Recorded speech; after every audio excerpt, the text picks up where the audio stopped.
देख रहे हैं पंचायत दिशा न्यूज। छिंदवाड़ा जिले के मुख्यालय में संचालित कन्या शिक्षा परिसर में संयुक्त सीनियर कन्या परिसर छात्रावास की कक्षा 9वीं की छात्रा अनामिका का शव फांसी के फंदे पर लटका मिला था, लेकिन मृतका के पिता एवं परिजनों ने हॉस्टल प्रबंधन पर गंभीर आरोप लगाए हैं। पुलिस मामले की संदिग्धता को देखते हुए जांच पड़ताल में जुटी है। वहीं जिला मुख्यालय स्थित कन्या शिक्षा परिसर के संयुक्त सीनियर कन्या छात्रावास में 9वीं की कक्षा की छात्र अनामिका का शव फंदे पर लटके मिलने से हड़कंप मच गया। अनामिका का शव हॉस्टल के कमरे में पंखे से लटका मिला। सूचना पर पहुंचे परिजनों का आरोप है कि छात्रावास वाले उनसे सच्चाई छिपा रहे हैं। वह आत्महत्या नहीं कर सकती है। इतनी छोटी बच्ची ने इतने ऊपर पंखे में हुक में कैसे फंदा बनाया होगा।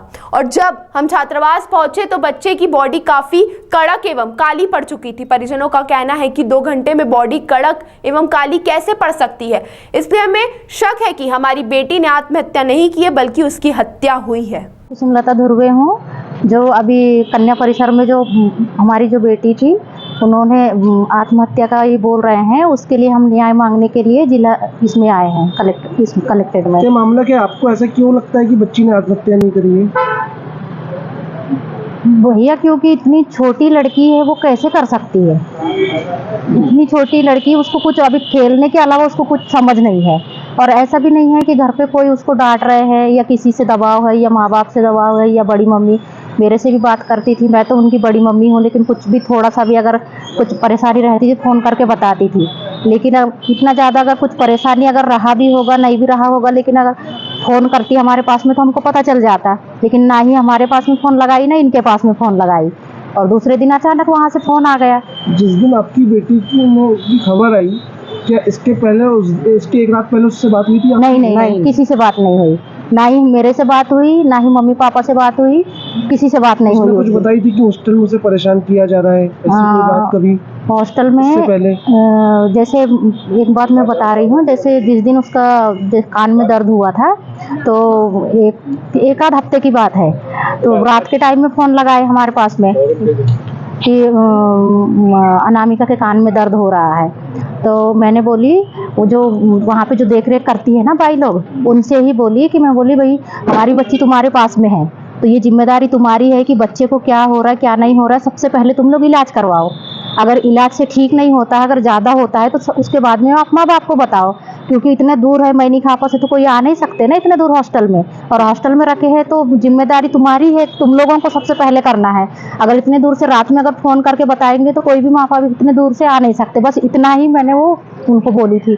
जहाँ पे काम करते देख रेख करते हैं ना भाई लोग, भाई है या वार्डन है, किससे बात हुई थी मेरा, मेरी उनसे बात हुई थी। जब आए थे जब बॉडी आपने देखते कैसा लगा आपको? बॉडी तो बहुत कड़क था ना भैया वहाँ पे, यानी कि मैंने हाथ लगाई ना तो इतनी पत्थर जैसा था, एकदम सॉफ्ट भी नहीं। जब उठा रही थी तो इधर उधर हाथ भी, उसके हाथ पैर जैसे सीधे के सीधे ही है, नहीं तो अगर सॉफ्ट रहता तो नरम तो रहा, ऐसा तो हिलता ना। अगर तुरंत अगर 9:30 बजे की बात हुई है कि 9:30 बजे नाश्ता की है बोली उसने, तो नाश्ता करने के बाद में अगर करती तो 1 घंटे के अंदर इतना कड़क तो बॉडी हो नहीं सकती, लेकिन बॉडी तो पूरी टाइट थी। आपको क्या लगता है? मुझे तो पूरा लगता है कि वो गुड़िया ऐसा नहीं कर सकती।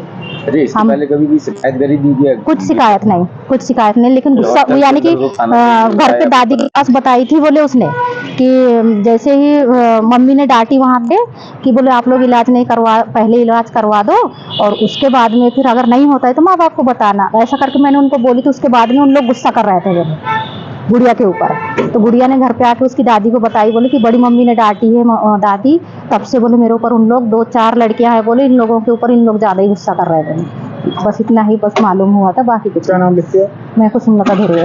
जी बताओ। मैं मैनी खापा ग्राम से हूँ। यहाँ पे कन्या परिषद में मेरी लड़की पढ़ाई करती थी,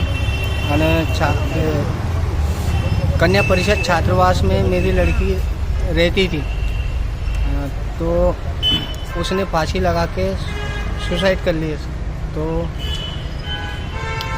हमें यकीन नहीं है कि मेरी लड़की ऐसा कर सकती है, तो हमें न्याय चाहिए इसके लिए। क्या लग रहा है आपको? आपको क्या लग रहा है? आपको क्या लग रहा है बताइए।